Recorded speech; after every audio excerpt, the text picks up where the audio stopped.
if my wife would go and be with the Lord. In every circumstance. Philippians 4:4. Rejoice in the Lord always. I will say it again. Rejoice. Are you rejoicing in the Lord always? I mean, that's what I'm talking about this morning. I personally don't care if you've disobeyed the pool. You know what I mean? I'm more concerned about your heart. Are you rejoicing in the Lord always? And notice it says rejoice in the Lord. It doesn't say you have to rejoice in all your circumstances, right? Because sometimes circumstances stink. Sometimes the circumstances that you're in, man, you would do anything to get out of the circumstances you're in. But your God is good. Our God is good. And we are called to rejoice in Him always. And this is what I believe. I believe that when we rejoice in Him always, I believe when we begin just to give thanks to Him in all circumstances, I believe that what's happening to our hearts when we just kind of give we're just living a completely surrendered life to God. And I tell you what, when you are surrendered and available to God, there will be peace and joy and His presence and forgiveness, all those things.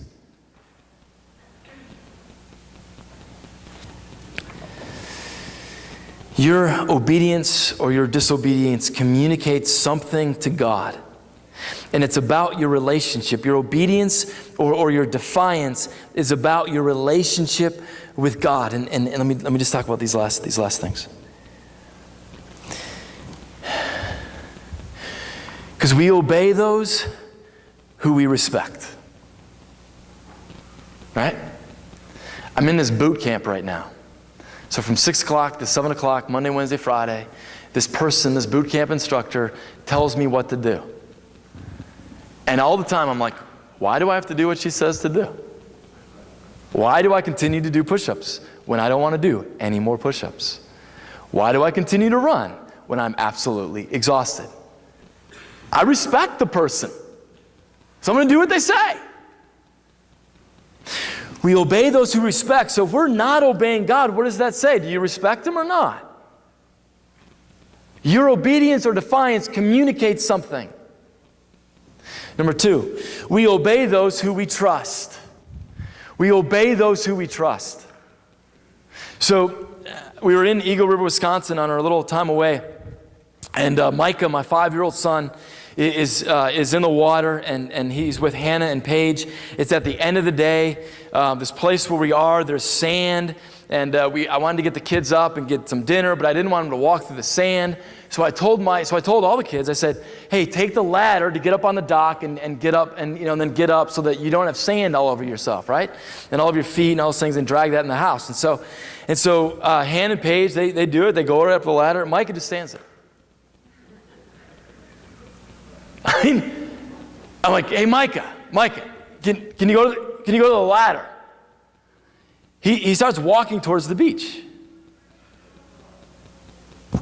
Micah, yo, hey, Micah, can you please go to the ladder?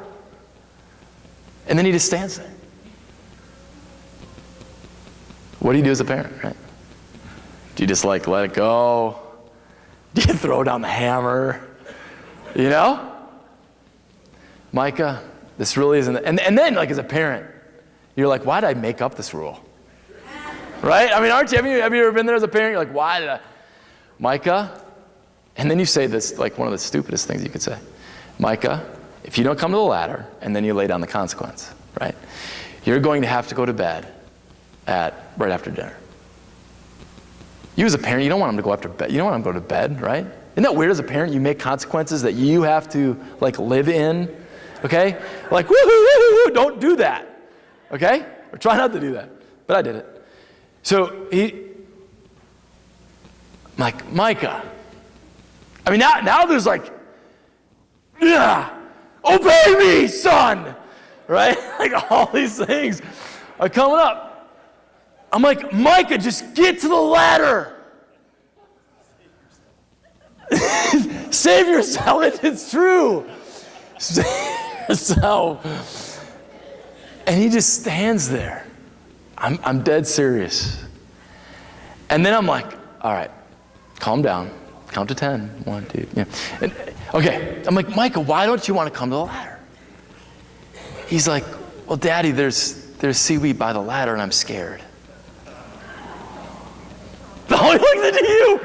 He's going to do what I say. Obey your mom and dad, or die, or something like that, right? So, all you compassionate people. So I'm like, Micah, there's no seaweed by the ladder. I get in the water. I show him there's no seaweed by the ladder. I walk over to him. He's like, Daddy, there's seaweed. No, there's not. Okay, I'm not going to tell you what I did. All I'm going to say is, what happened was trust became a factor. Whether or not he was going to obey or disobey was dependent upon whether or not there was seaweed or not seaweed. And so we obey those who we trust. We will obey God when we fully trust him.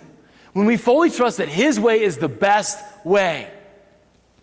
When we're in our life and we go, why in the world is this person sick? Why in the world, do I need to do this? Why in the world are all these kind of things happening? Yet, I'm going to trust God because I know that he loves me and I love him and I'm going to follow him. We obey those who we trust. If you're not obeying God, there's probably something about trusting him that you don't trust him.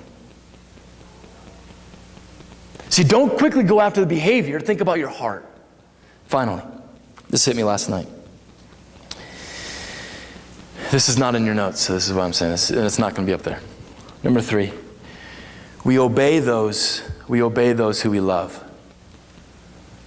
We obey those who we love. When my wife this morning woke up and I looked at her and I said, you doing okay? You doing any better? And she said, no. And she said, but can you get me some water? Absolutely. I'll get you water. I'll do whatever you want me to do. I'll obey you. Why do I want to obey you? Because I love you. I love you. I remember being in high school, and I remember going to parties, and I remember the alcohol being served.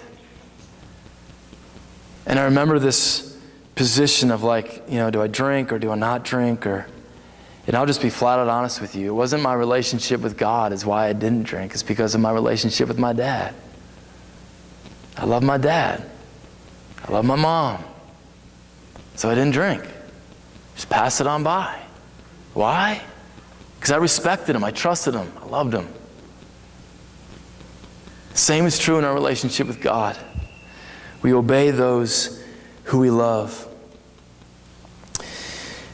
At Lifetime this week, I was walking out. This was just Friday morning, and I was walking out. And there was a guy in the army. He was all dressed up in his army uniform. And I saw him, and I was like, wow, I could ask him about obedience. You know what I mean? So I came up to him and I said, hey, I'm a pastor in town and I'm doing something on obedience. And I just said to him, why do you obey? Why do you obey those who are above you? He actually said